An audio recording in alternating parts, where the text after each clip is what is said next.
There used to be a green tower alone on the sea.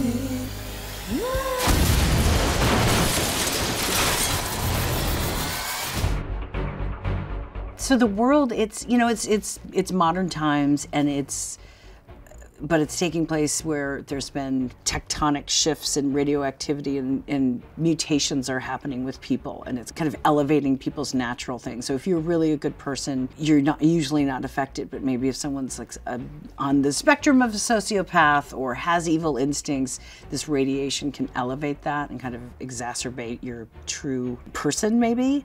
And so there's miscreants, and there are people that have been mutated and are basically the villains. My character became a crab due to an unfortunate thing that happened on his honeymoon. He was skinny dipping with his new bride, and they were swimming over a radioactive coral reef. You have to watch out for those. They're around. There's not a lot of them, but he and she found one, and up from this radioactive reef jumped a radioactive crab, and got him on his. Yeah,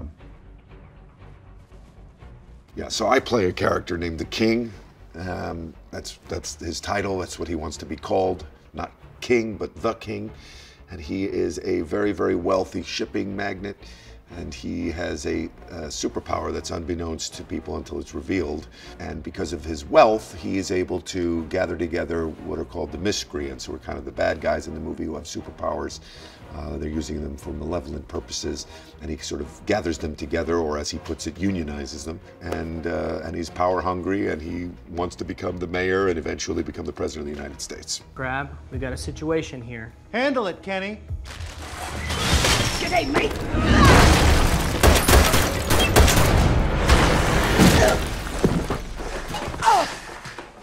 That went better than I thought. Emily, Octavia's character, loses her parents to a miscreant attack. She goes to live with her grandma, and she goes to a different school that's kind of a hard, scrappy school in Chicago.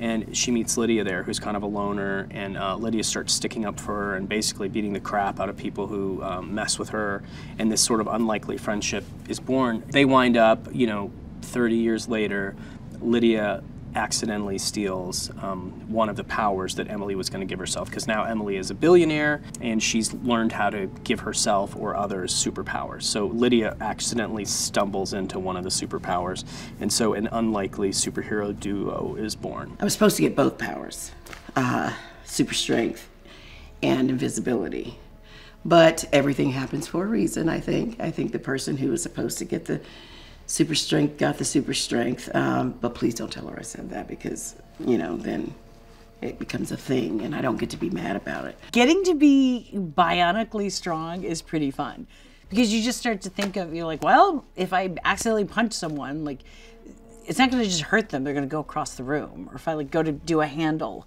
on a door, like, it's going to be destroyed. Like, if overnight, if over like a couple of months, you become able to lift like a semi truck, you're gonna fall down a bit trying to do it. So Ben really leaned into it in the script of like, let's see how you learn to become a superhero, which I thought was really fun. And it's delightful to see Melissa and Octavia in moments really catch each other.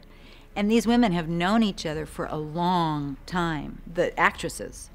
And you can see their love and admiration for one another off screen, on screen. Do not throw that bus. Lydia, I got it. No, they're too far away. Do not throw that bus. I can't hear you because I'm literally throwing a bus.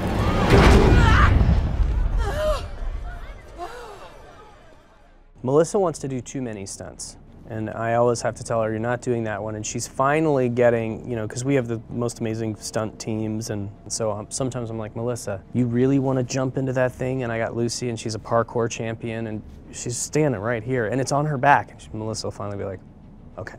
I love wire stuff, oh my God.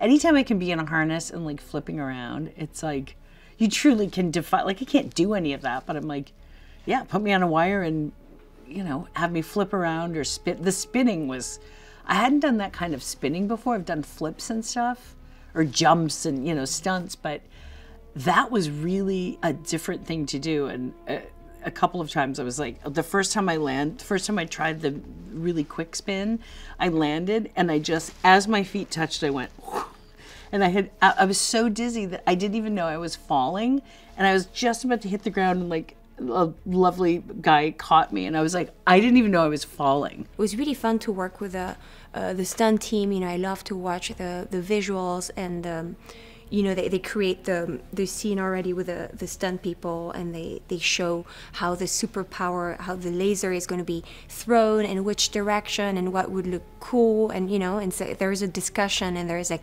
some tweaks that we make, and you know, it's I love doing that. I love like, you know, like fight stuff. It's really fun. Octavia shows up on set before anybody. She's in, you know, I'll just be trying to figure out a shot.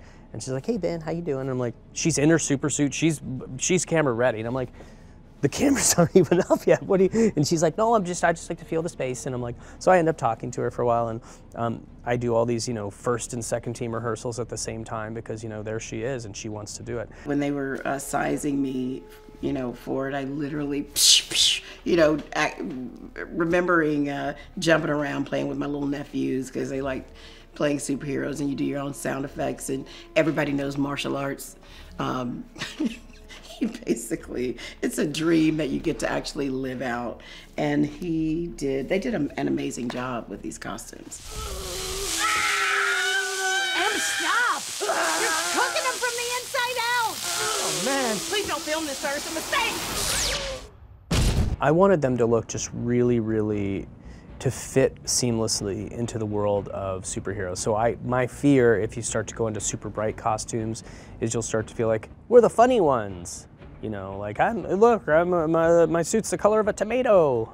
I'm the tomato. Which, by the way, Thunder Force 2, the tomato. We just want it to look really, really real. We want them to look really fierce, but also like a billionaire was able to create these suits with the help of these geniuses. Ben is one of my best friends and loves what he does, and that's a bit infectious on the set. He's one of the kindest people you'll meet, and that sort of permeates the set as well, and it's just a really nice, comfortable, easy place to work, and that's a lot of what a director can and should do, and it just comes real easy to him. For him to be able to have written and then is directing a superhero movie, he's like kind of beside himself. It's such a fun world because like anything can happen. You can have ultimate powers, there's heightened villains. I mean, it's a fun, super fun world to play in. I'm just gonna get it started, just a little bit. Great, oh, that's great help. Yep, here we go. Oh boy, who's the little outlaw? Did you take that from the restaurant? No, I always carry my own in my bra.